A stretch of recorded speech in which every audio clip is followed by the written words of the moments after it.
Well, we're getting ready for another show from Mother Nature in the sky tonight. You won't need special glasses, though, but you will need to be ready to stay up late or get up very early for the total lunar eclipse. As CTV's Bob Belichico explains, the blood moon won't be the only thing you see if you look up. I'm pretty excited because the last total lunar eclipse I saw was in 2022. There have been partial lunar eclipses since, but nothing beats the full effect of the blood moon. This time we're actually going to get a nice deep red. This is the first really deep one that the moon is going to pass into the Earth's darkest shadow, and so it's much more spectacular.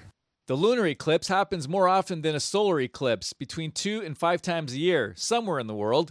The phenomenon occurs when the Earth is in between the moon and the sun, and the moon passes through the shadow cast by the Earth. Because some of these sunlight rays are able to bend around the Earth and into its own shadow, they reflect off the surface of the moon and give it that reddish-orange color. That's why we call it a blood moon sometimes. Most of North America will be able to see the eclipse, which begins shortly before midnight and goes until about 6 a.m. The moon's entry into the Earth's shadow will give the illusion of dark blotches. At about 2:30, the moon will be completely in the moon's umbral shadow, its darkest shadow, and that's when we'll get the change from these bites taken out of the moon to the orange-red color. If you can't get up to catch the lunar eclipse, local astrologist Tom Sabokin says you can see planets from west to east. After sunset, Venus being the brightest, Jupiter almost straight overhead, and Mars to its left, and you can see those naked eye. He also says a space station pass will take place shortly after 8:30 tonight from the southwest to the northeast, straight across the sky. Roughly 8:37 to 8:42,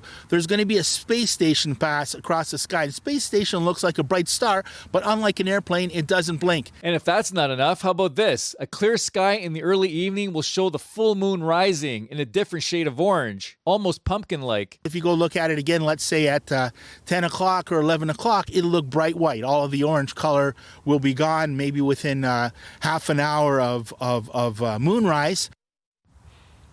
So if you happen to miss tonight's lunar eclipse, don't fret. There will be a lot of pictures on display at the next Royal Astronomical Society of Canada's meeting at the Ojibwe Nature Centre next Tuesday at 7:30. Mark that one down on your calendar. And also to mark down on your calendar this summer is the next thing to gaze up into the sky and check out, a meteor shower, with the peak of it happening August 11th and August 12th. In Windsor, Bob Belichico, CTV News.